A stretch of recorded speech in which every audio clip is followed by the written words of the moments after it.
we'll call this meeting to order.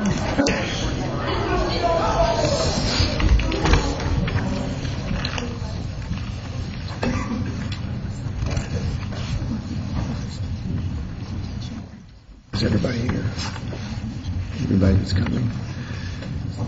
Welcome to the Monday, October 25th meeting of the Mayor and Council of the City of Roswell. I'd like to invite the Scouts from Den 3 and Den 8 from Roswell United Methodist Church to lead us in the pledge. If we'd all stand and face the flag. Gentlemen, if you'll come forward. Come forward.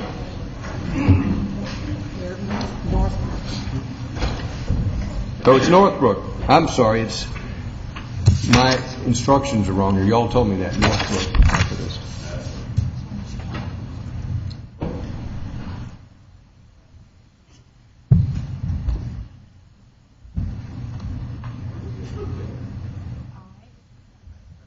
Allegiance to the flag of the United States of America and to the republic for which it stands, one nation, under God, indivisible, with liberty and justice for all. And gentlemen, before you sit down, I would like each of you to come to the microphone over there and introduce yourselves. We can have a Scoutmaster direct them. All right. Well, we come from that way. All right. Gentlemen, if you'll all go around, and so we'll be one in a line over there. Hello, I am Chance Long. Chance, good to have you here. Okay. All right, let's start following around, and then take your seat. If we'll have everybody move on along, so we'll move this quicker. Mike, can you get it all? Let's get it moving. Get it moving around. Okay. Hello, my name is Matthew Ely. Hello, my name is William Bratcher. Back here, guys. Hello, my name is Trevor Standish. Hello, my name is Wesley Luciola. Hello, my name is Seth Youngstrom. Hello, my name is Daniel Ely. Hello, my name is Jake Luciola. Hello, my name is Jake Moody. Hello, my name is Nolan Lebeter. Hi, my name is Joe Pedersen. Hi, my name is Warren Jacobson. Hi, my name's Sam Colvin. Hi, my name is Caleb Lynch. Hello, my name is Michael Ely. Michael, don't leave yet. You're the last one, so you get to introduce the leaders here. Who are the gentlemen with you that are Scoutmasters? Mr. Pedersen and Mr. Ledbetter. Mr. Pedersen and Mr. Ledbetter, good to have you here. And what is Michael? What is the purpose of y'all coming here tonight? I'm here to do a merit badge, and and the Cub Scouts are here. You're here to meet the mayor. Yeah, and the Cub Scouts are here to meet you. Well, it is our honor to have you here tonight. Welcome, gentlemen. Councilman Orleans was a Boy Scout, and I am an Eagle Scout, and I encourage you to stay in the program. It's a great program. Thank you for coming, gentlemen. Bye. You can stay as long at this meeting as you wish, but the fun part's now over.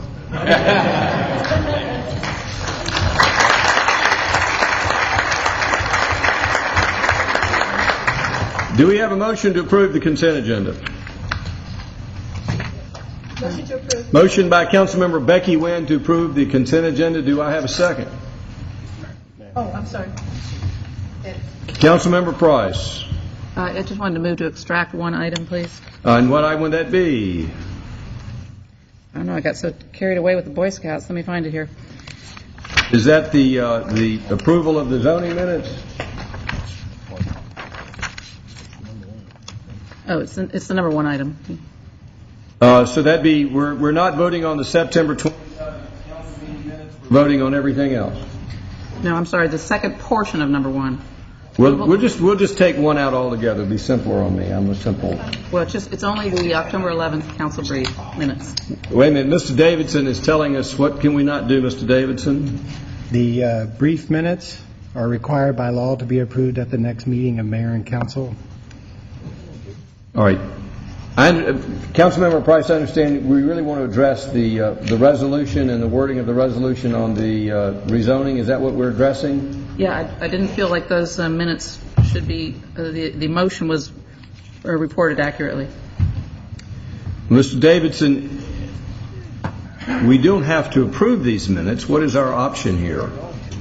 You can approve the minutes accepting one part of the minutes if you wanted. Well, let's just hold off on that, and we'll take that up as a separate item. Item 1 we'll take up as a separate item. So we're looking at items 2, 3, 4, and 5. Councilman Orland.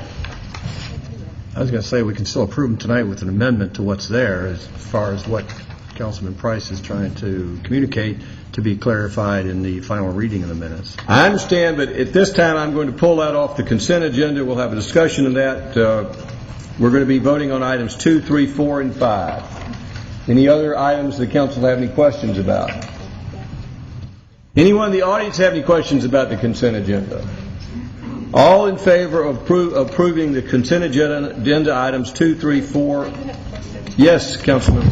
Thank you, Mr. Mayor. I think it's just that number 3, the community development. That's the only one that we're having a discussion on. Is there a way that we can just pull out that one and approve the rest of the minutes, the brief? Well, we're going to discuss item 1 separately, Okay. and then we'll pull it apart at that time. So if we could, is the council ready to vote on items 2, 3, 4, and 5? All in favor of the motion? We have a second. Second by Councilman Orland. All in favor of the motion, raise their hands. Passes unanimously. At this time, we'll bring up item 1. And does any council member wish to venture a motion on item 1? Councilmember Price, you raised the issue, so let's hear from. I just want to move by substitution the motion that was in our packet and instead to read as is being presented on the overhead.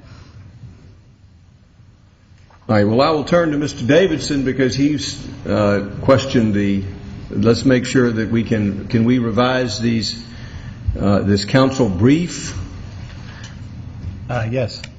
to read as this appears? If that's what the council determined they said at the meeting. All right, does the council need a minute to read this?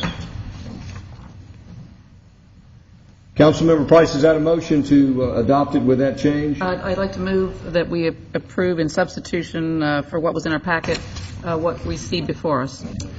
Let me see if I've got this whole motion. We're approving the council brief with this change. Correct. We have a motion. Do we have a second? Yes, sir.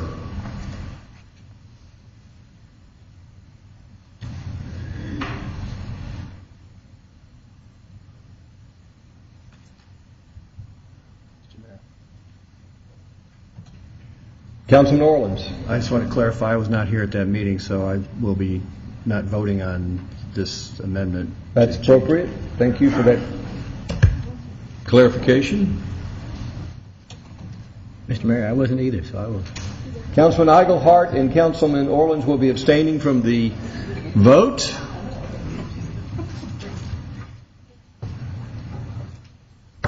We have a motion. Do we have a second to approve the minutes with the changes shown on the screen?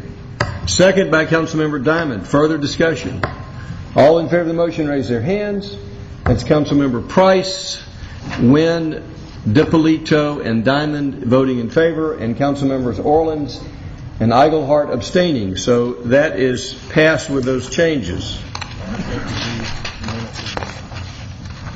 Now we're to the regular agenda item. I have a proclamation to read on behalf of Administration and Finance. And we're declaring October 29th as the Administration and Finance Appreciation Week. Whereas the week of October 25th, 2010 through October 29th, 2010 will be recognized as Administration and Finance Appreciation Week. And whereas the mission statement for the Administration Department is providing results-oriented communication services and innovation to our customers. And the Administration Department currently operates with 75 employees.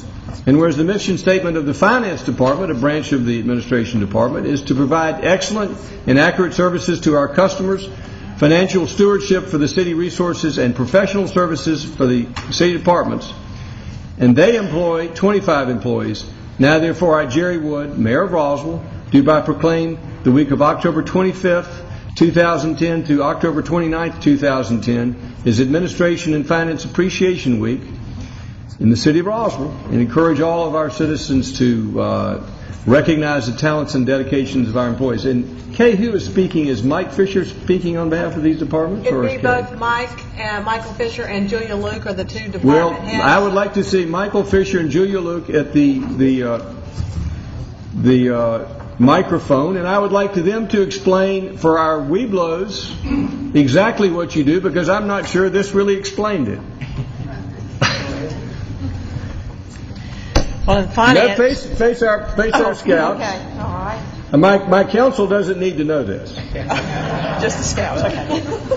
In the finance department, we keep track of all the monies that come into the city and all the monies that go out of the city. And we prepare an annual financial report that is reviewed by what we call an external auditor, somebody who does not work for the city. Comes in and verifies all those transactions to make sure we have reported everything accurately, so that you as a citizen can be assured that the city is operating in a very financially responsible position. We also keep track of all of the assets the city owns. And you may say, well, what is an asset? Well, a building is an asset. Land is an asset. Equipment is assets. And that is a lot of different pieces and parts that we need to keep track of. But we do all of that also. We also handle the drawdowns for all of the grants that the city receives. So we have quite a lot that we do down in the finance department. So you're in charge of keeping track of the money and assets, so we don't lose any money and we don't lose any assets, and we know what we have. Right. Mike Fisher. Use the microphone, Mike.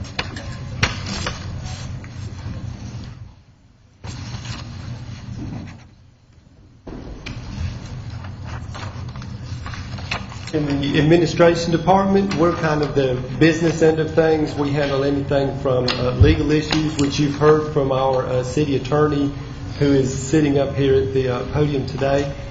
We handle grants. You're going to hear a little bit about some grants that we're receiving here within the city. We do building operations. We take care of the building, make sure that the lights are on, the electric utilities are paid for.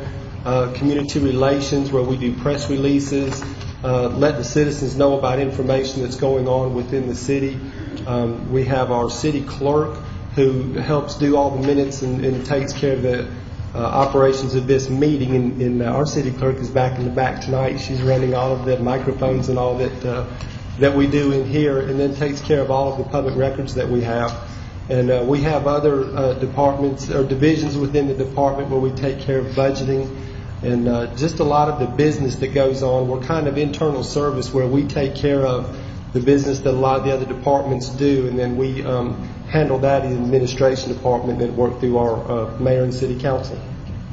And how many employees does the city employ? How many people work for the city full-time? A little over 600. A little over 600. And how much money do we spend every year?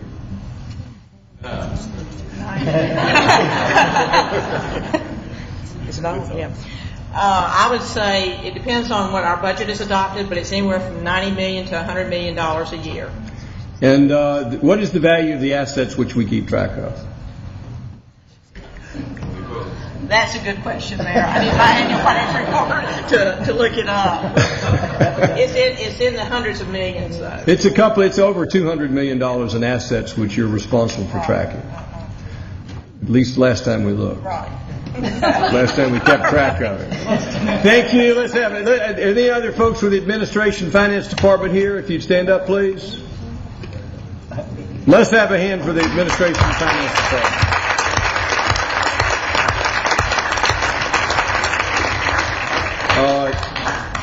Our city administrator has reminded us that we approved one set of minutes, but we had two sets of minutes to approve, and that we also need to vote on approval of the September 27, 2010 council meeting minutes. Do we have a motion to approve those minutes? So moved. Motion by Councilman Orland, second by Councilman Diamond. All in favor raise their hands. Passes unanimously. Next we have a nomination for the Historic Preservation Commission. Mary Ann Pepper is being nominated to serve on that, to fill a open seat on the Historic Preservation Commission. Do we have a Motion to approve. motion to approve Mary Ann Pepper by Councilmember Wynn? Do we have a second? Second by Councilmember Price. And next we have an appointment for the Design Review Board, and that is Tom Flowers. Do we have a motion to approve the nomination? You need a vote. Oh, we vote. Do we have all in favor of Ms. Pepper? Passes unanimously. Do we have a motion to approve Tom Flowers? Motion to approve. Motion by Councilmember Wynn. Is there a second? There's a second by Councilmember Orleans. Any further discussion of that nomination? All in favor of that motion, raise their hands. Passes unanimously. This time I'll call upon Councilmember Nancy Diamond, liaison to the Public Safety Department. Thank you, Mr. Mayor. I'd like to introduce Chief Ed Williams to talk about a generous grant from Target.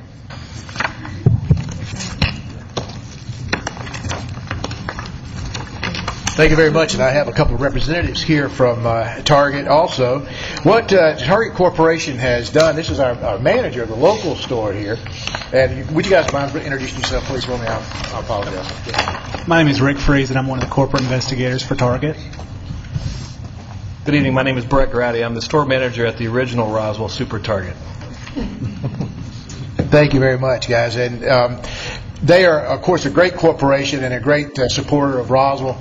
And they came to us and offered this grant to us. And we had Lieutenant Anastasio that they were working with. He had to leave. But he was here briefly tonight. And Lieutenant Anastasio mentioned that we could use another FLIR unit. That's a forward-looking infrared device that the police officers can use at night to find suspects in buildings or in the woods or so. It's much safer for the officer. Instead of stumbling around out there in the dark, you can turn this thing on and you can see the heat signature of a person. So it's very safe for officers. It helps us to catch a guy that might otherwise be able to escape or to hurt someone. Target graciously agreed to do that, and they've come up with this $5,000 grant. This agenda item, we're asking you to approve us receiving this grant and the budget amendment that's referenced in the packet. Do we have a motion for approval? Move to approve. Motion by Councilmember Diamond. Is there a second? Second by Councilmember Orleans. All in favor, raise their hands. Passes unanimously. And could we get our picture taken with you? We would like that very much. I was going to ask if that was in order. If I could get the council member to come down and thank our grant folks. We need chairs. Don't get on this one.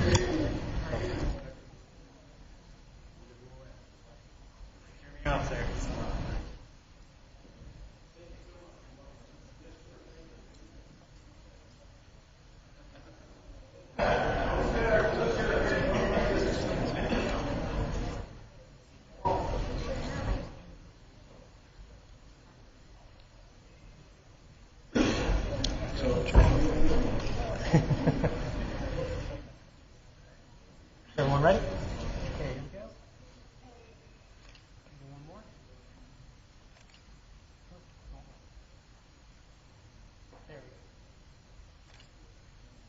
Good. Thank you.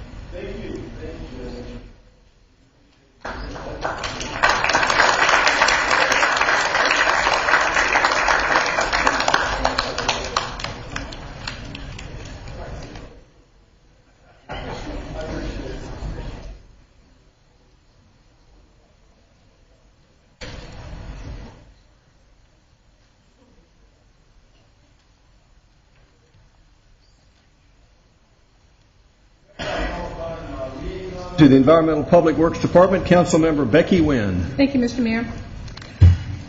What we have tonight is approval for the mayor and/or city administrator to sign a contract with O'Brien and Gear for energy assurance planning consultant service for the city's local energy assurance program in the amount not to exceed $94,000. And before we start, Mr. Mayor, I don't know if this is proper protocol or not, but we have received new information. And unless y'all want to hear Mr. Mooring's presentation, I would recommend a deferral for 2 weeks so staff can look at all the new information that we've received just recently. Do we have a motion to defer? Yes, sir, that's my motion to defer. Motion to defer by Councilmember Wynn. Is there a second? Second by Councilmember DiPolito.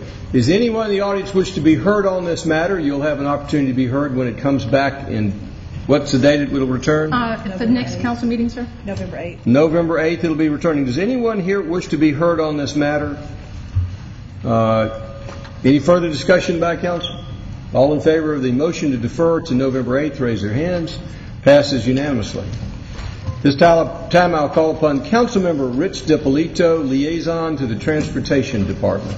Thank you, Mr. Mayor. The next item is approval of a resolution to adopt the North Fulton Comprehensive Transportation Plan. Mr. Raceback. Thank you, Councilmember DiPolito. Mr. Mayor, members of the City Council, tonight, another milestone for the city. We have the North Fulton Comprehensive Transportation Plan, and I have just a few brief summary slides just to refresh your memory on where we've been on this. We started a concept where all 6 of the North Fulton cities would get together and talk about their transportation plans. We focused on high-level issues, cross-level jurisdiction and regional connectivity as opposed to just sidewalk filling.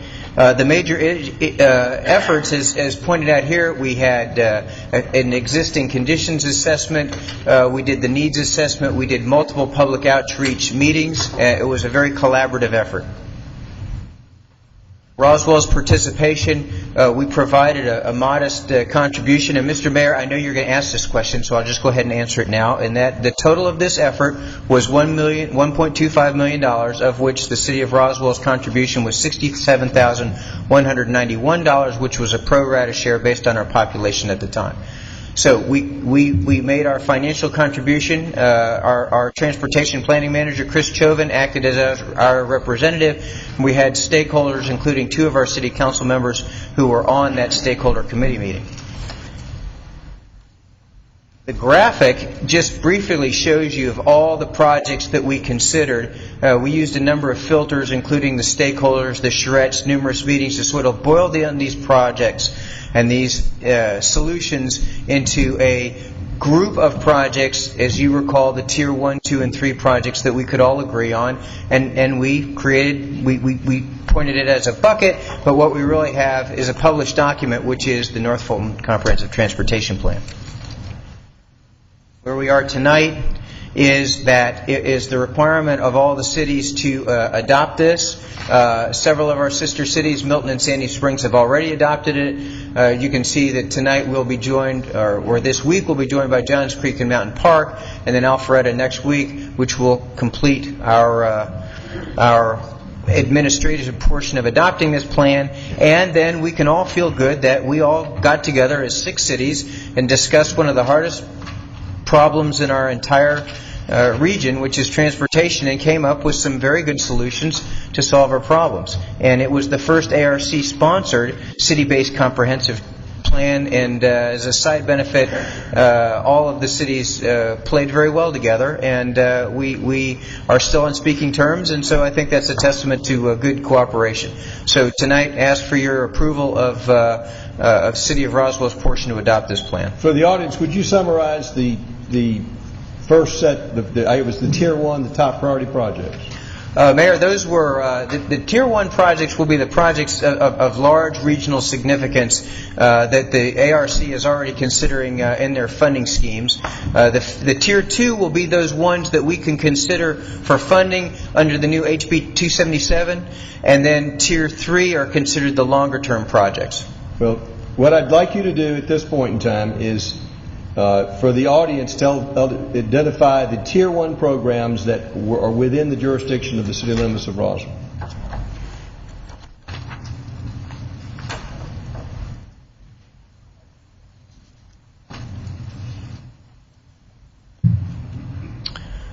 For those, that would be the Big Creek Greenway connection, which is a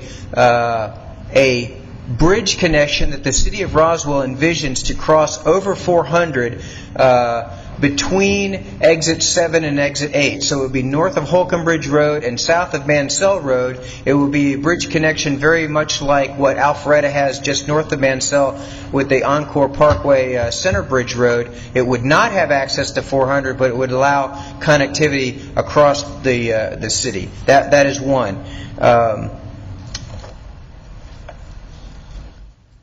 We had east-west bicycle and pedestrian facilities, which are basically part of our Roswell Loop. Roswell's geographic location in this six-city North Fulton area includes we're sort of in the center, and so bicycle connectivity through Roswell helps our sister city Sandy Springs to the north and our other sister cities of Johns Creek and Alpharetta and Milton.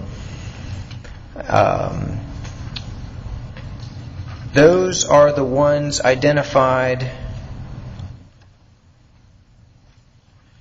We also had talked about the Howes Road and the Rucker Road intersections. Those connectivity pieces where we would be looking at some road improvements in the sort of the northern area around where Milton and Alpharetta and Roswell come together. And then State Route 9, which is another project, we call it the Historic Gateway, but that is basically eliminating of our reversible lanes, adding another lane, improving the economic viability of that area, and improving mobility in our historic area. I believe those are the projects in our Tier 1 in Roswell, Mayor. Did the project about the pedestrian bridge between Island Ford Unit and Riverside get in that project? It did get in there, Mayor, but it is not in Tier 1. I understand. It's Tier 3. That would be a Tier 3 project, Mayor. Well, that's my favorite project. It's not the most expensive or the most important, but it's my favorite one. Does the council have any questions? Councilmember DiPolito. Mr. Asenbrack, what is the projected dollar amount in Tier 1, and what is the schedule? And I know that we don't have Tier 1 broken out specifically for Roswell, but as a grouping, what is Tier 1, and what is the projected timeline for those projects to begin? I'm going to ask Regan Hammond or Chris Chiven if they'll come up and maybe help me a little bit with that one. Regan Hammond is with the ARC. She came tonight to witness this historic event. Good evening. I do not have a specific number for you, but what we try to do with each of the tiers is break them out equally with the recommendations that were coming out of the study. So as Tier 1 would be in the neighborhood of $500 million for all 6 jurisdictions. Tier 2 would be approximately $500 million for all 6 jurisdictions. And Tier 3, we really didn't have a certain amount that we were aiming for because that was kind of the catch-all, the bottom, as it were, of projects that just didn't make the cut higher up the list. What are the time frames? Time frames, it really depends on the specific project. We didn't really spell out this one will go first and this one would go second, or it's going to be 2 years versus 3 years or something of this nature.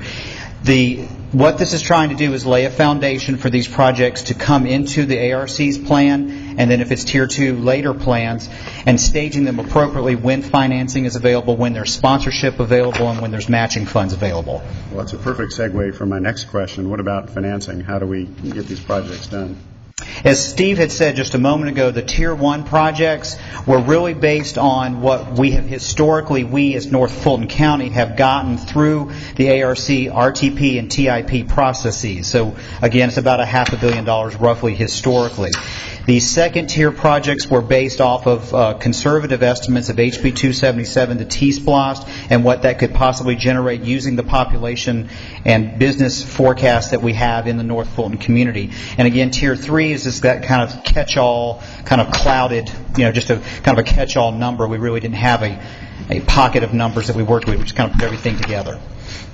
So what I'm hearing is that we have a plan for North Fulton, and we also have potential funding for a lot of these projects, so we should be able to see some progress here in the near future. Absolutely. I mean, ARC is developing their Plan 2040, which is the next long-range plan for the Atlanta region. They're looking to incorporate the Tier 1 projects into that plan, either in the TIP, which would be the short term, or in the longer term, depending on how they fall out with their budgeting and their financial work as they build that plan. At that time, a champion would have to be established for those projects to come forward. It could be Roswell. It could be Roswell partnering with Alpharetta. It could be Johns Creek partnering with Milton, whatever it turns out to be. And then those projects would move forward in the TIP. Match funds would be identified, design, construction, just like we do with our own projects here locally. Great. Mr. Asenbrack, if the audience is interested in seeing more details, is there a place they can find this on the Internet? It is on the ARC website, and they've published this in a hard copy. I don't know how many we didn't get enough. Okay, so the ARC's website would be the place for the general public to go to. Mayor. I'm very impressed with the product and in particular all the pedestrian and bicycle facilities. I think it's very progressive in the sense of pedestrian bicycle facilities. It's gone beyond anything that I could ever imagine. It's really a great job on the pedestrian bicycle. Scouts, good to have you here. Thank you, Mayor. Other questions? Do we have a motion? Well, first of all, do we have any in the audience have any questions? Yes, come forward, please. You'll give us your name and address.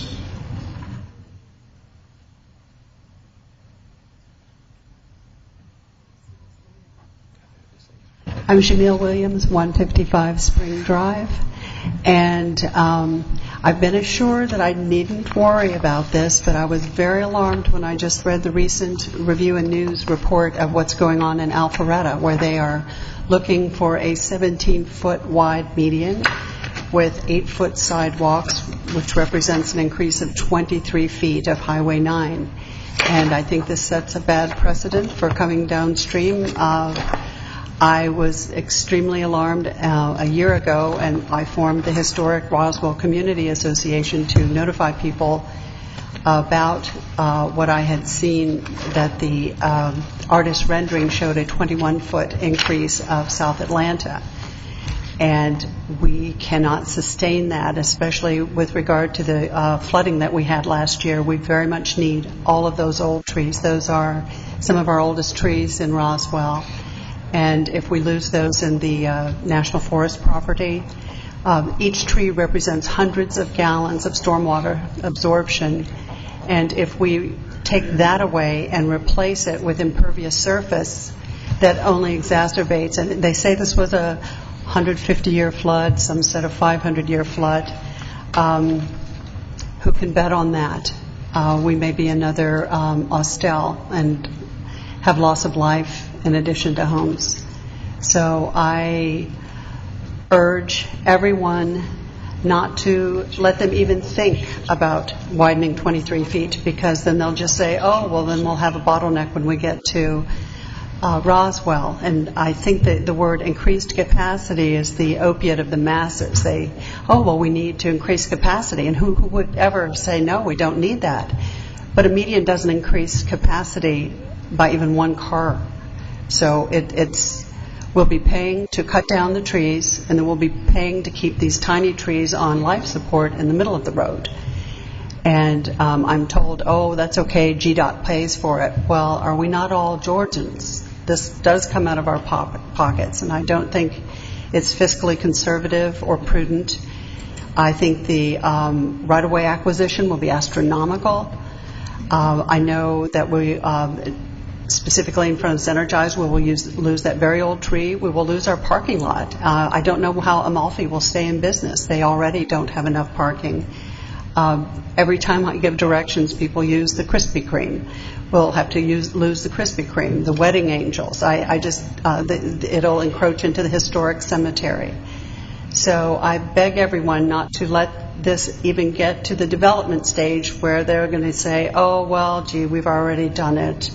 Or as most people will do when we have started the construction and the trees are cut down, and then their hair stands up and they say, what have we done? What are they doing? So please, no, we need one lane. We've needed it for decades. Let's just widen the road by one lane. And yes, some bicycle paths are nice, but I just don't see how we can do much more than that. Thank you all. Thank you. Before you leave, thank you for coming tonight. To compare what they're doing in Alpharetta and one location is not what the city's plans are. The city has much more limited plans. The city's been very careful to limit the acquisition of right-of-way, and it'll actually require, what we're looking at is eliminating the center lane and going to 2 lanes both ways with what we call a skinny median. How wide would that median be, Steve? 6 feet wide. And how much right-of-way do we think we need to acquire? Mayor, there's no way to tell right now, but we're just starting down that path. But it will be very limited. That's what I'm saying. Don't go there. Don't even start down that path. It's Well, a primrose path. It's okay. The city has looked at this long and hard, and we think we have a plan that you and the businesses along that corridor can live with. It's not going to disrupt any of those businesses, and will be a safer plan. And I encourage you to come to the meetings in which that's discussed to express your opinion. So that we're going to listen to all the citizens on this. But it's not going to be a big wide road. It's going to be a skinny lanes, skinny medians, and only the minimal amount necessary to make it a safe road. Great. Look at this. Thank you for coming. Does anyone else wish to be heard on the transportation plan? Further discussion by council or questions? Do we have a motion? I would like to make a motion. First, I would like to thank our sister cities for participating in this planning effort. It's been a very good program. It's been a great effort of cooperation by all of the cities, and our consultants did a wonderful job of pulling in a lot of ideas, pulling in a lot of opinions, and coming up with a document that I agree, Mr. Mayor, is very solid and is something that will benefit all of North Fulton for a very long time. Thank you, Steve, for your efforts as well. With that, I'd like to make a motion to approve. Motion to approve the comprehensive plan by Councilmember DiPolito. Is there a second? Second. Second by Councilmember Wynn. Further discussion? All in favor of the motion, raise their hands. Passes unanimously. Thank you.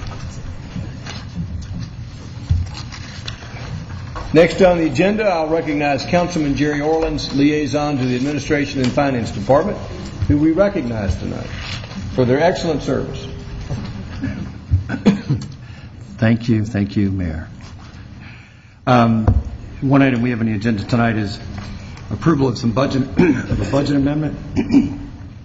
This budget amendment includes 4 components. First one is going to be revolving around citywide restructuring plan, which decreases our 2011 approved budget by $236,000 and actually has an annual impact of $1 million. I think that's back to the question, Mayor, in our discussion when we had our budget discussions, our friendly discussions. You were asking about where the cuts were coming from when I was talking about it. And I said at that time I couldn't tell you, but it would come through. So that's part of item number 1. Item 2 is reapportioning the remaining funds from 2010 going into 2011 budget. The third part is transferring capital projects. And the fourth part is transfer and approved grant projects. And I think Keith Lee is going to go through this in more detail and explain it to us tonight. Thank you, sir. To begin, I'll go through part 1, which is the 2010 mid-year restructuring. This is item 1.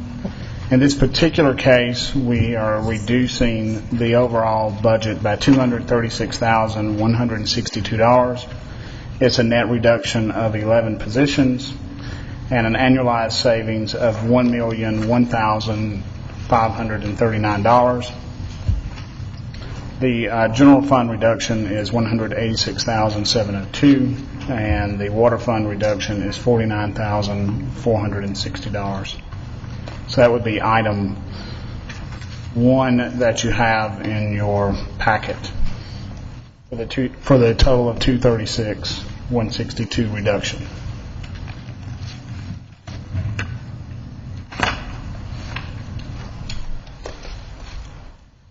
You also have some information, extra information that was provided to you with a chart at your seats there that was not included in your packet, as well as some individual information about particular positions. I wanted to go back over the goals for restructuring and take us back to when we ended the fiscal year 2011 budget process and began talking about some things that we need to take a look at before we embarked upon 2012, which, guys, is just around the corner, which is hard to believe that we'll be beginning that process here in the next couple of months. But one of the things that we took a look at that we did not have an opportunity to look at in detail during the FY 2011 budget process was some of the functions and tasks that departments do that may be duplicated, or we do part in one area and another part in another area. So we took a look at, with each department, meeting over the course of a couple of months, to what we're calling right-size the organization for the way we currently deliver services based on the current level of service. Trying to get the right people in the right job, eliminating any duplication or redundancy, focusing on cross-training and streamlining processes throughout departments, and then matching our workload with the FTEs that we have. So we took a phased approach, and on your screen you'll see the colors of Phase 1 and 2 are blue, and then partly the PHA of Phase 3, and that means because we've just embarked upon that. So Phase 1 and 2 are complete with our early retirement incentive program that was approved as part of the budget process but has not been fully implemented. We will finalize that in December. And then Phase 2, of course, is our 2012 budget process preparation, and that's what we're doing in this mid-year budget adjustment, as well as our enterprise resource planning project, which we're in the midst of now.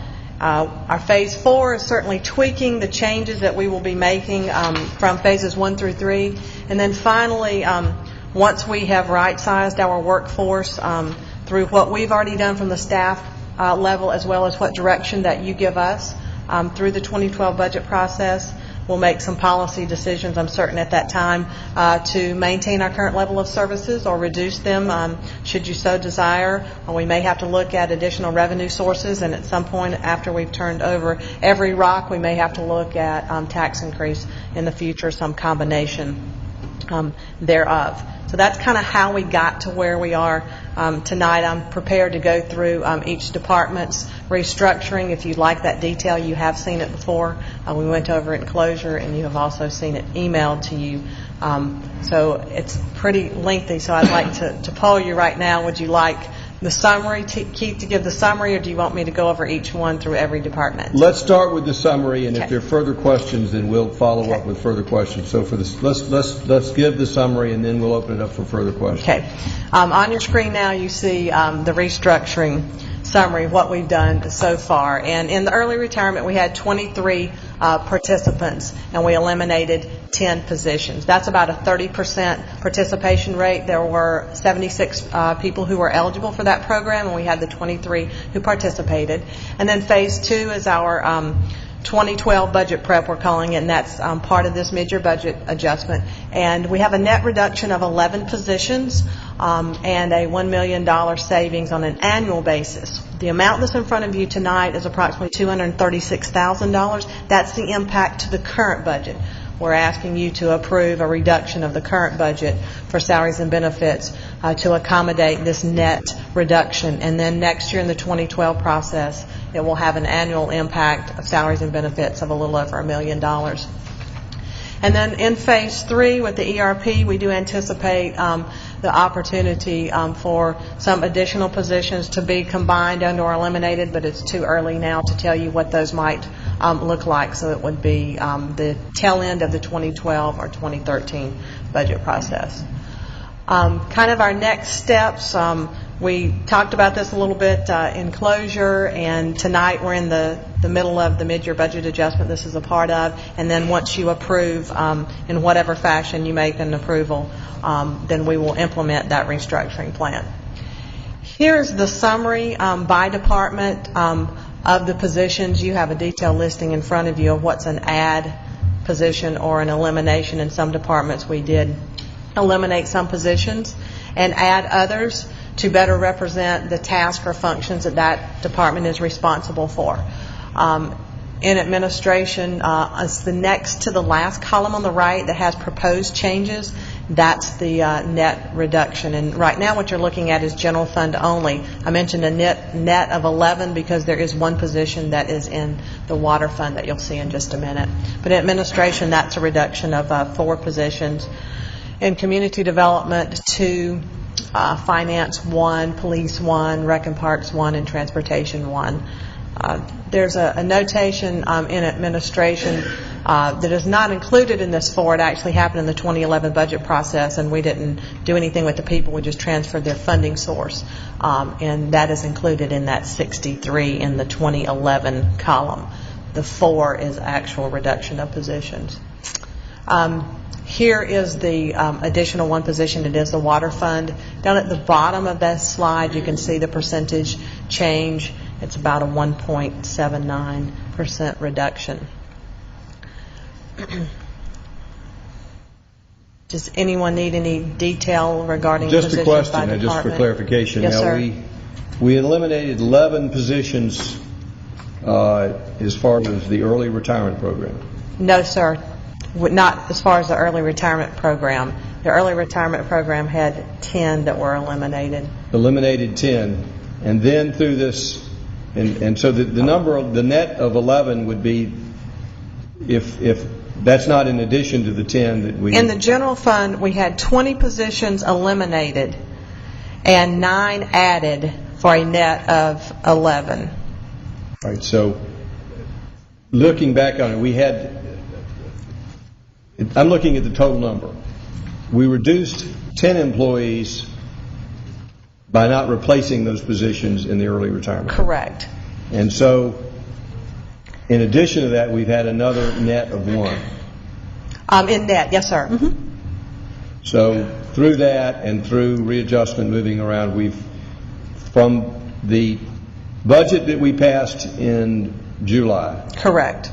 We are now in this mid-year budget showing an additional 11 positions, full-time positions being eliminated. Yes, sir. The total budget had 616 positions that was adopted for this fiscal year, and now if you approve this as presented, we would be down to 605 positions in the city of Roswell, full-time positions. To reach that position, did that require the termination of any employees other than voluntary termination through early retirement? Yes, sir. There will be a couple of positions that will be considered a reduction in force that are involved in this. During the 2011 budget process, before we got here, we did have a reduction as well. But for this that's in front of you, we've yes, got a sir. reduction in force of 2 people. Yes, sir. You've answered my questions. Does the council have other questions? Councilmember Price. As I recall, our budget was balanced back in the end of fiscal year 2010, and so this amendment shows a revenue increase that's or a revenue budget that's not offset by revenue. I'm sorry, expenditure budget that's not offset by the revenue budget. How do we reconcile that extra? I guess it's $5,000. What was the last amount you said? 5,000 approximately. I'm not looking at that. Just the double account. Yeah. Ultimately, the budget isn't out of balance. It really is more of an accounting process. When we move funds from one particular source into the capital projects fund, the expenditure gets counted twice. Thus, it looks like we are spending the money twice. We're only spending it once. But we have to move it from one fund source to another. I don't know if that helps, but it's still a balanced budget. Other questions? Does anyone in the audience have any questions or comments? Yes, sir. Come forward, please.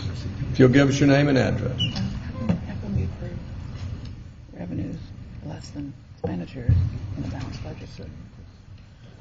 Lee Fleck, Martin's Landing. First of all, I'd like to ask, are these documents available on the site, on your city website? Are they going to be? I would like copies of them, please. Okay. I would just like to question the logic of the early retirement. In 2009, this council, or those except for the 2 newest, voted for an across-the-board pay increase for all employees in the city of Roswell. And yet 2 years later, and the reason given at that time was you're fearful of a brain drain from other local communities developing. You're afraid of losing your senior employees to other municipalities. So now you decide to give an early retirement and have your own brain drain.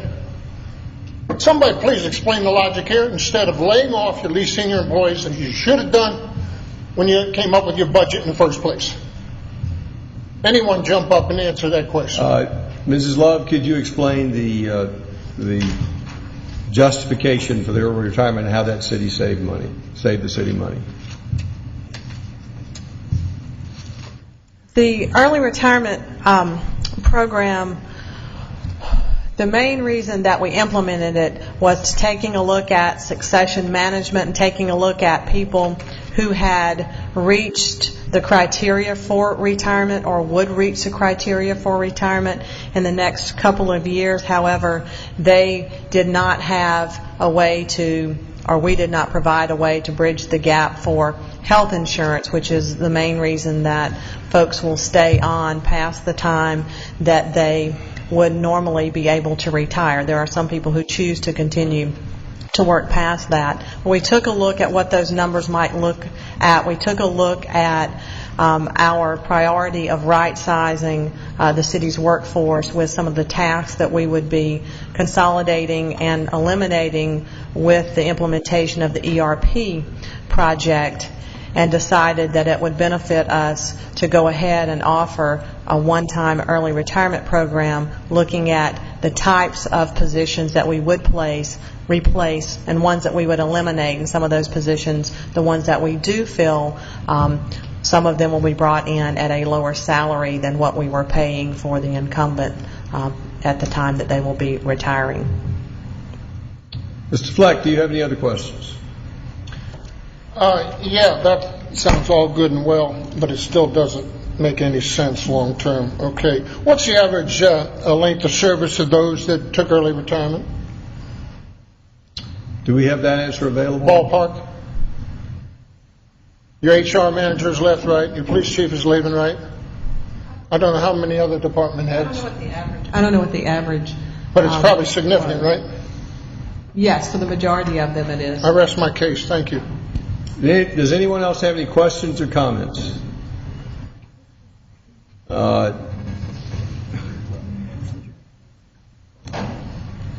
Ms. Love, I've got some questions, not about that presentation, but I'm just looking at our summary here, and I just had some questions coming off of this summary that's in my sheet. Yes, sir. Talked about recognition of $173,000 in additional revenue, transfers in for capital projects, and right, so yes. That wasn't really new revenue, that was just transfer from a capital fund.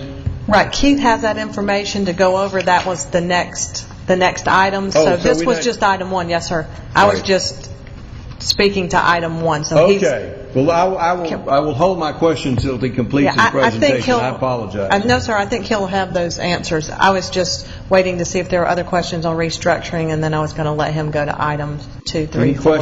Any other questions on the restructuring of the city employees? Councilman Price. The department that I'm connected to would be the one I'm just paying most attention to, and that's community development. And on the slides that were given to us on 1019, pages 4 and 5, there are two charts, and maybe I don't know how to count, but I look at the current and the proposed, and it just is the same number of employees every time I count it.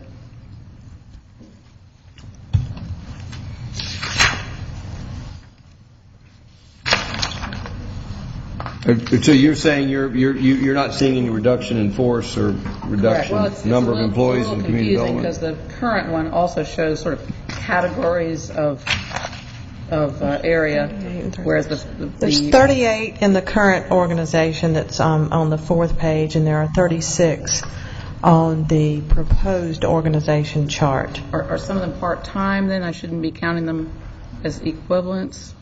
No. Are you just counting the blocks, or? Well, I had to make corrections for the blocks that really aren't people, which only appear on the current one, whereas the proposed one, I think all blocks are people. Anyway, I get 37 and 37, but, you know. Okay, well, one of the things on If you on could the slide. if you could put this up on the screen Yes, so we sir. could all follow this. Yes, sir. Can you flip to that?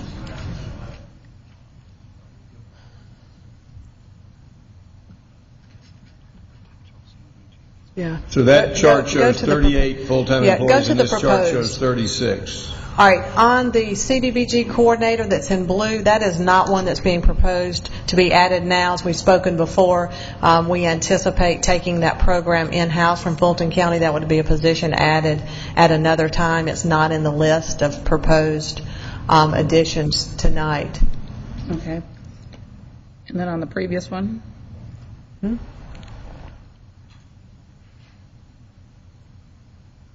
There are the kind of pink color are the positions that will be eliminated.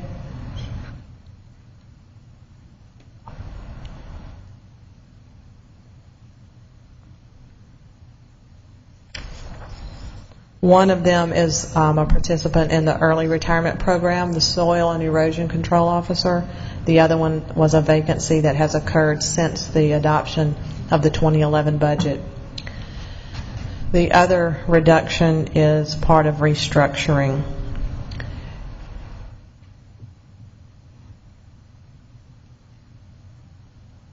So under the Community Development Department, those which are in purple, it looks purple to me. Okay, purple. Whatever, those are the ones that are those positions are being eliminated. Yes, sir. And so right now we have 38, and we look at the next chart, there'll be 36 because they're no longer there. Correct. And within the CDBG coordinator that's in blue is not in play in this one. There's an addition of one position, and that is in the green box. Other questions? I'm still not satisfied that there aren't 37 on page 4. I mean, did anybody else count them? I mean, you got to be careful because not all boxes are people. Let's do this. Well, can we move forward to other questions, and the staff will be counting in the we'll meantime? have staff counting up, and then if need be, we'll do a public count. But if staff can be counting those to double check their count. Right, but related to the summary chart, the information. If you could just take this chart and just number 1 through 36 on the 36 chart. Yes, sir. And then we'll be able to have a visual graphically we can see Okay. it.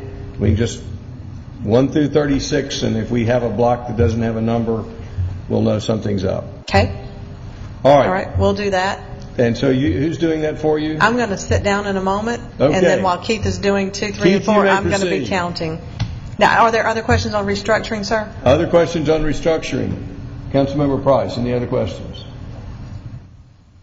I've got lots, but not that I'm going to bring up right now. Well, we'll want to bring them up before we vote.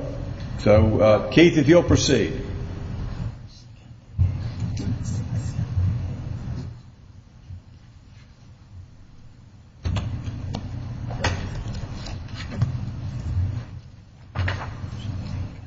To move to item 2, this is to utilize $93,269 of unspent funds from FY10 related to various items in the operating budget associated with the items listed on the screen.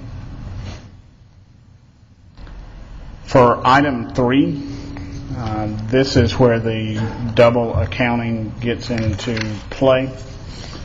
We have, in this particular case, the first 3 items total $173,806, and they will be moved from those various funds into the capital projects fund, so they get counted twice. As a result of that double counting, and the addition of the other bottom 2 counted once, it becomes a total expenditure of $371,010. We're funding that from reserve accounts, that $371,000? Yes, sir. They would be funded from fund balance. Yes, sir.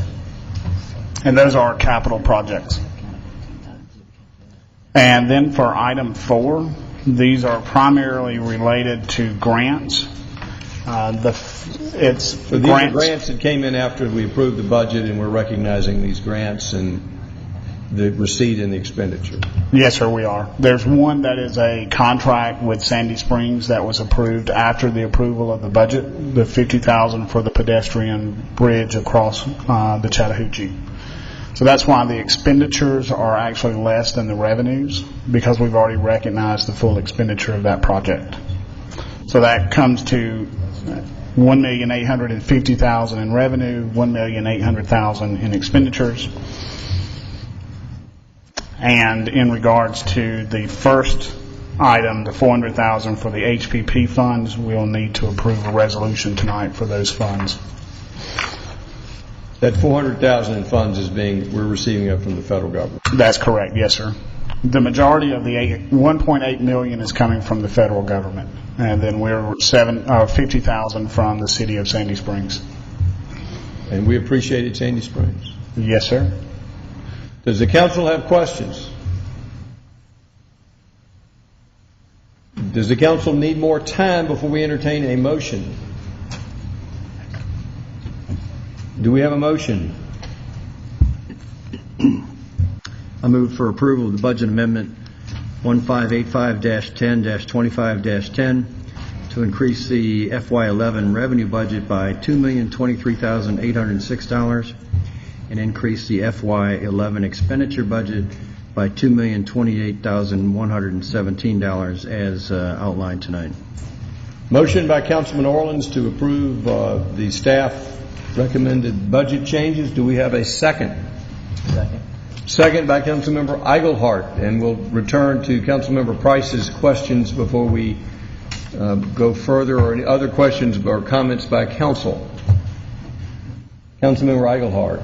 Just a quick comment that I think hopefully everyone does recognize that this is a major change and that we have done a lot of work. In fact, staff has done most of the work on that. But that, as we said earlier in the budget process, and as Mr. Orland said earlier, this is that major change we were talking about during the budget process, and it has resulted in fairly substantial savings this year, but major savings next year as we go forward. So I think we have gone through what we said we would do at the end of the budget process. It wasn't the timing that we all hoped, but ultimately it's getting the job done. Councilmember, Mrs. Love, are you ready with your count of employees?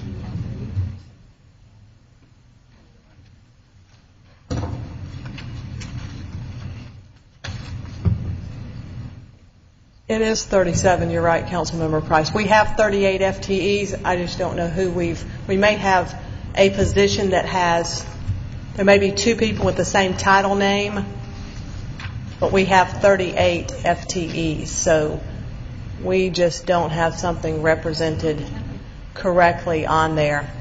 It's probably in the admin specialist area, but well, this is and the I can 38 go look FTEs. it out. Is the 36 is the one that you're Right. saying you actually have 38 there? No. I'm saying over here, Councilmember Price said she had counted 37 boxes, and there are only 37 boxes. Okay. We have 38 FTEs approved, so we have not represented the right number of boxes up there. You'll have to give me some more time. So we may have to come back to this item in a moment. We're eliminating one position. Yeah, it's not changing the number of positions that we're eliminating. The boxes, go to the proposed, Keith. The boxes that were, well, actually go back, I'm sorry, the pink, it doesn't change the position titles or what we're eliminating. It's just the tally count. We don't have the right number of boxes on here. It doesn't change what we're requesting to eliminate. The number of positions, which is 3. We're eliminating 3 positions, so we'll Correct. go from what number to what number? Well, we have 38 is in the, go to position control history. Where's that? Oops, there we go. Yeah, we have 38. That's what's adopted in the budget. So we just don't have the right, we may have an admin specialist. There's 2 of them, and maybe, obviously we have not. We have 38 positions in the Right. 2010, 2011 Right. budget. And we are net eliminating 2. We are eliminating 3 and adding 1 back. So the net is the -2 that is on your screen. So we will be at 36 FTEs. So when you get these boxes straight for Councilmember Price at a later time, yes, you will be able to show that we're eliminating a it's net not going to of 2 change the positions. position titles. Those, go to that, Keith, please. I want to make that clear. It's not going to change the purple boxes. Go to the purple. Go No. back. Those 3 positions we are asking to be eliminated. Right. And then go to the next one, please. And we are asking to add that 1 position in the green box. That if the number was 9 million, it won't change what we're asking. We have obviously made an error with the boxes on the current chart. But in the adopted budget, there were 38 FTEs approved. If you can get back with Mr. I'm gonna Price get at a back later in just a time to moment. confirm all that. Before tonight is over. Before tonight is over. Absolutely. Okay. All right. Mrs. Price, Councilmember Price, other questions? Further discussion before we take a vote. We have a motion and a second. All in favor of the motion, raise their hands. That's Councilmember Orleans, Eichelhart, Wynn, DiPolito, and Diamond in favor. All opposed. Councilmember Price. Motion passes 5-1.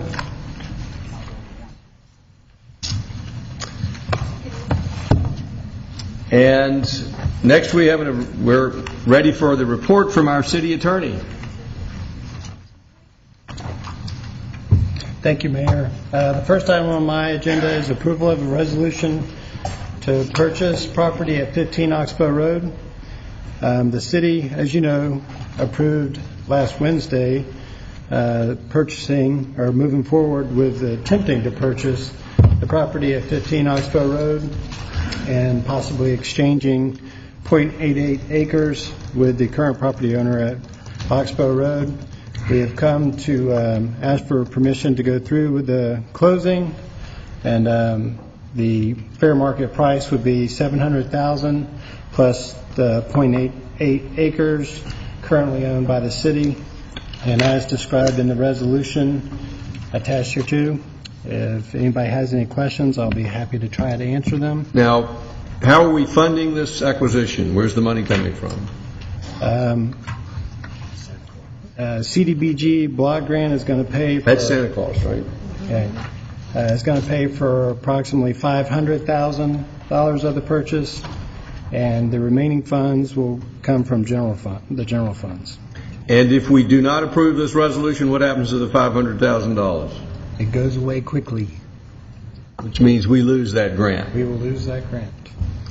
And we don't have any other options on the table right now. No, sir, and it has to be spent by the end of the month. All right. Does the council have any questions? Do we have a motion? Motion by Councilmember Diamond. Is there a second?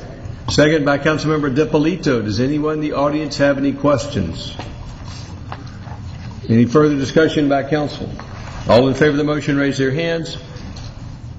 Passes unanimously. Thank you, Mayor. The next item on my agenda is approval of a 5-year lease agreement between Tower Cloud, Inc. and the City of Roswell for location on the city property located at High Tower Water Tank. I believe the applicant is here. This might be a little different than our normal lease agreements on a tank, so I asked them to come. They have some information they'd like to present you. I told them I didn't have any authority to lower a price or change the terms on the agreement, so they would have to bring any kind of those discussions to council. Well, I guess the first question before we hear from the applicant is, this is for cell tower? Not exactly. Not exactly. Well, it's not a cell tower, but it's for cellular and antennas? Or is that a not exactly? That's a not exactly. What is it for? If I hear from the applicant? He can better explain than I can. Is this new equipment on this tower? Yes, sir, it is. And what new equipment would we be putting on this tower? I'm glad you asked. Thank you for the opportunity to be here, Mayor Woods and council members. Tower Cloud is a... Well, first of all, let's answer the question. And It then is you a- can go into your presentation. Okay, thank you. It is a microwave dish, which is distinguished from the standard equipment that is on the water tank presently. Our dish is approximately 26 inches in diameter, and the dish, including its mounting apparatus, weighs less than 55 pounds. The standard antennas, plus or minus a little bit, which the other wireless carriers or the cell phone companies that they have on the water tank, typically weigh somewhere collectively between 1,500 and 2,000 pounds. So what we're requesting to put up on the water tank is, as you can tell, is substantially less impacting than what is there right now. So our, as we say, the load of this particular dish would be, the impact would be minimal at worst. Let me ask some other questions. Okay. This dish, what does it do? I'm glad you asked that too. And if I might, that kind of is a segue into why Tower Cloud is wanting to lease a space on this water tank. We are a... well, we'll get to the segue later, but the question was, what does the dish do? It is an apparatus that will allow traffic, voice, data, video traffic, to be transmitted back to a wireless carrier's, let's say it's like a big data center. It's called a mobile switching center, and that will allow the interaction and the proliferation of the 4G next level platform of wireless services and technology. And how does that differ from cellular service? Well, if I might explain, it enables what is currently in place right now. In other words, all of the wireless carriers, the cell phone companies that have their antennas on this water tank, which is about a mile and a quarter this way, they transport all of the data, all of the signaling from cell phones and from computers and so forth to the tower, and it is transported via currently a copper cable, which was provided years ago by what used to be Bell South. Tower Cloud is not a wireless carrier. We are not a cell phone company. We provide the service with the advanced technology that actually allows wireless carriers such as Verizon and Sprint and Metro PCS. It enables them to provide the service that they provide. So it replaces the copper cable? Yes, sir, in essence. In essence? In short. In short, then I'm looking for short. In Long short. confuses me. Okay, I'll stick with short. We're going from a copper cable, which is currently there to transmit this, to a dish, which is a transmitter. Yes, sir. It is a transmitter. That is correct. And to replace a landline, we'll microwave it. And that's Yes. and I guess that this is the second technical question. I understand that the water tower limitation is not really weighed as much as you can only put so many transmitters on a water tower, regardless of how much it'll carry. Is that a fair statement? If I understand your question correctly, there would be a limitation, yes. If I did, Well, maybe I I understood didn't that if we have a water tower, even if it was twice as strong, you can only put so many transmitters on that water tower. Based on the structural analysis that we had run on this particular water tank, actually it would withstand quite a lot more antennas should a provider such as Verizon or Sprint or a company like that. If they need more antennas in that location, they could co-locate on this facility. Yes, they could if they needed to. However, based on, keeping the short answer, based on the way their configuration exists right now, additional antennas would not be something that they would seek to do. It would be perhaps an upgrade of a newer type, but not more of the same. I think I understand what you told me. I've got some other questions. Councilmember Wynn. No, that's not so much a question for the applicant, but it's more of a question of the rush on getting this done, because my understanding is this, I don't remember ever seeing this on committee, and I think most of us have a lot of questions about that, and I'd just like to know how come it was put on before it went to committee, so we could get all these answers and all the data that's necessary for us to make I think a decision tonight. Understood. Typically, we have a normal lease that has been approved in the past by council, and there's never really been any discussion. That's what is being presented tonight. I told the applicant if he wanted to change anything, that I would need to take it through committee. He asked that we go ahead and put it on the agenda and let him go ahead and talk about it tonight. They have a time crunch, I think, as far as their Verizon. Do you want to tell us about the time crunch? I would like to, yes, sir. We have 3 customers here in Metro Atlanta. We have Verizon and Sprint and Metro PCS, and all of our customers are hard pressed to hurry up and offer and launch their 4G technology in the Metro Atlanta area. This particular tank is, I think it's considerably strategic. It serves, I am told by one of the carriers, 28,000 Roswell residents. It also covers an area geographically of 14 square miles. What we would, when David mentioned a change in the lease, what we were actually seeking was to be able to just go on the tower just long enough to get quick enough to get the service up, and then within, say, a 6-month period, what we would like to do is then take that dish down and replace it with a fiber optic cable to the tower, so that we wouldn't have anything on the water tank. So what length of lease are you looking for? 6 months? 6 months. And is that the change we're talking about? Well, I believe they're looking for a change in the price they have to pay, since they won't be on the actual water tank. Let's talk about this. You want a 6-month lease, and how much are you paying for this 6-month lease?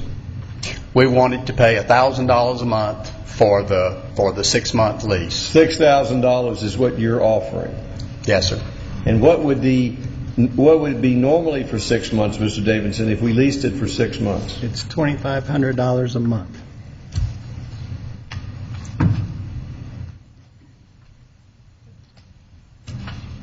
So it'd be $15,000.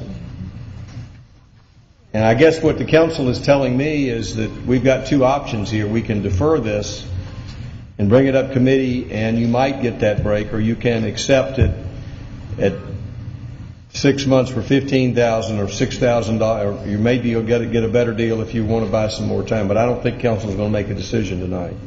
Either way, I think that the council could approve the $15,000 tonight, because it's a standard lease. We're not looking at a new lease, but if you're asking to make a change in this lease, council's telling me they want to further discuss it at committee.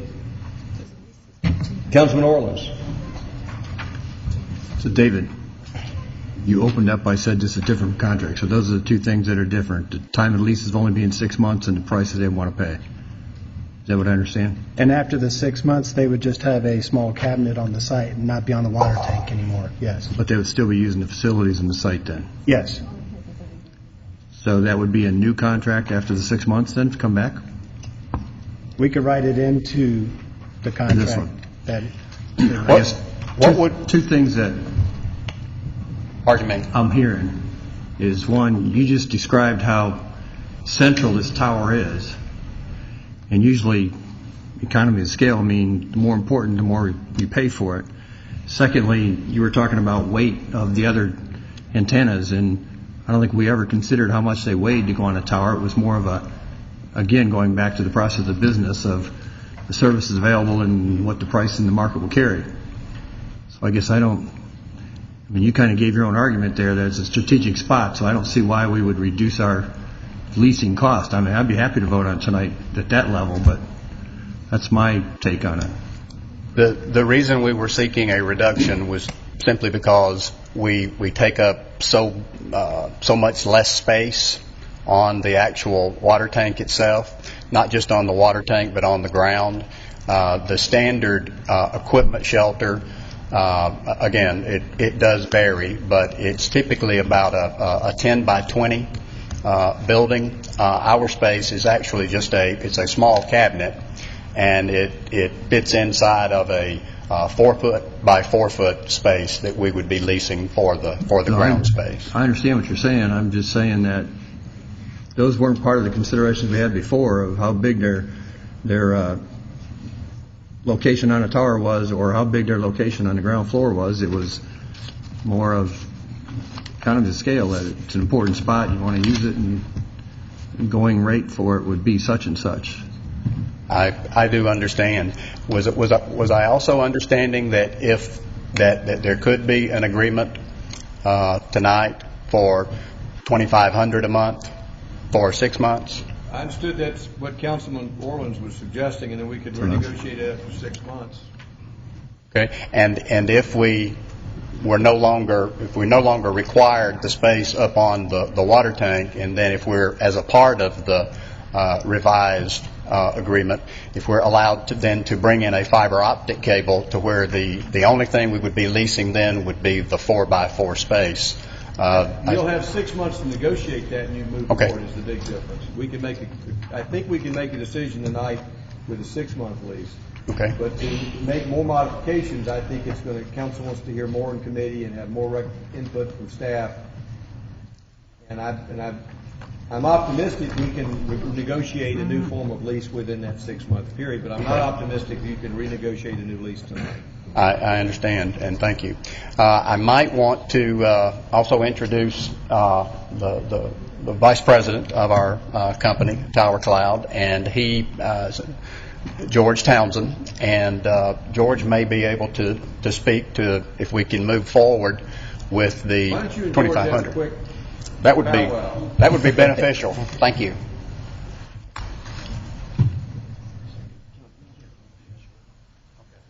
I was just going to comment the same. I was just going to comment that I would agree with Mr. Orleans that just the first. I don't see any problem not moving forward if you're talking about a 6 month window, as long as it's the same dollar figure that it would originally be. And frankly, we're not dealing with the space so much as the access. So yes, it's great that it's a smaller dish and all that, but that's really not our issue. I don't think it's selling the access. So, but I don't have a problem moving forward 6 months for the $2,500, and then come back dealing with it later. Councilmember Dodd. I have a question more about the logistics of how this works. How is this? It's powered. How is it powered? By electric power. Okay, and do you have any kind of provisions for backup power or generators? Is that included in this? Yes, we do. Portable generators. So that goes in that 4 by 4 box as a generator?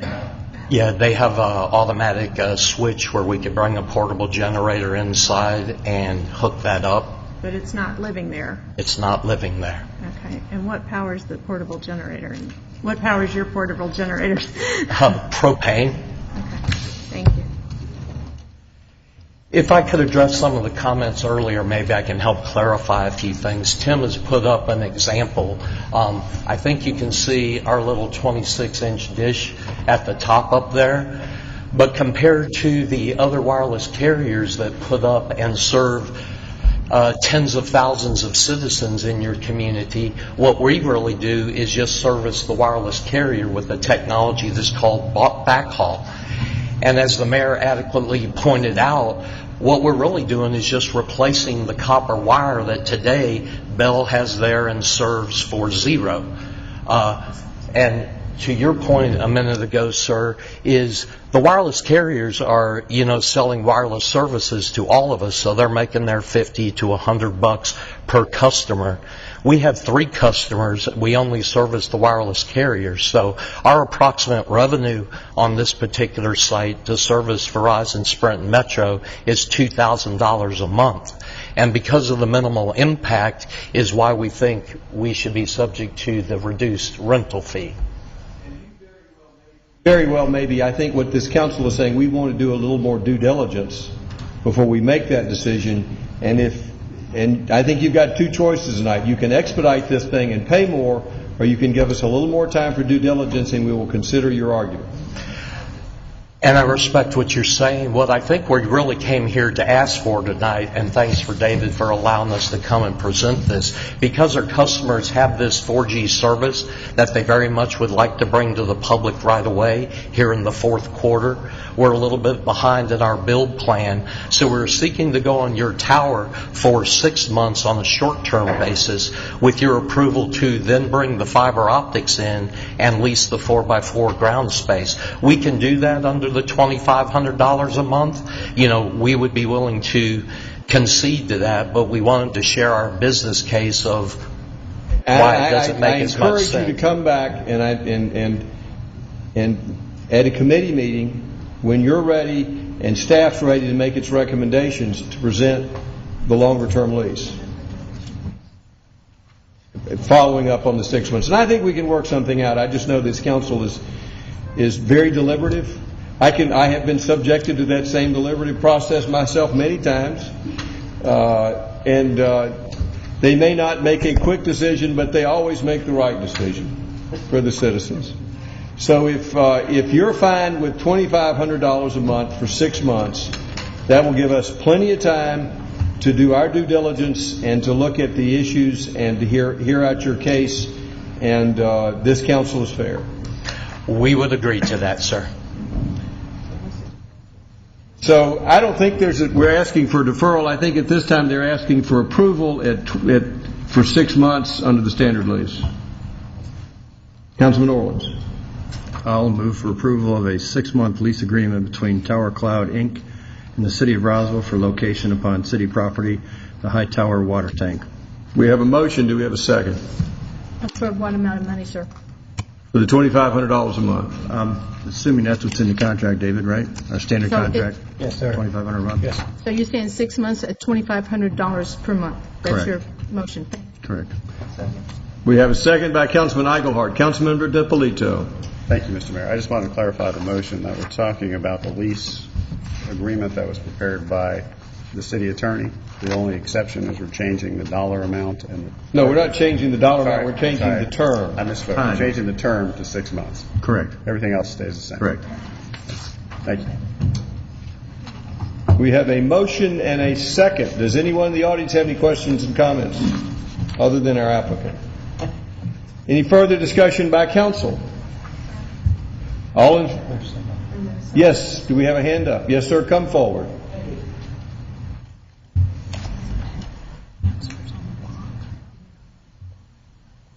You can address it after the council meeting. Yes, sir. If you'll give us your name and address, please. Mr. Mayor? And I like your choice of ties. It's a good choice. Thank you. Likewise. Mr. Mayor, members of the council, ladies and gentlemen, my name is John Paul von Neumann. My address is 160 Terramont Court, Roswell, Georgia, 3006. This application for the tower here and what the applicant is proposing has me somewhat confused. There is 4G service available here in the area, and the other thing that I would like to present to the council is that when anybody has any type of short-term proposition, the price does not go down, it usually goes up. This is standard business practice, and this is something that I wish the council would take into consideration. That's all I have to say. Thank you, sir. Good day. Anyone else have any questions or comments? Any further discussion by council? Councilmember Orleans. For short term, maybe I should increase it to 3. Never mind. Further discussion by council. We have a motion and a second. All in favor of the motion, raise their hands. Passes unanimously. Councilmember Price, did you vote? Passes unanimously. Next item, I believe, is a recommendation for closure. Discuss litigation and personnel. Do we have a motion for closure? Motion by Councilman Eichelhardt, second by Councilmember Diamond. All in favor, raise their hands. Passes unanimously. We're adjourned. Do we have a work session tonight? What is the work session concerning? Fund balance and partnership. Would somebody tell me what is the work session concerning? We have a work session discussing fund balance. That's how much money we have in the bank, and a partnership for community center. And you'll have to come out in room 220 to find out what that really means, because I have no clue.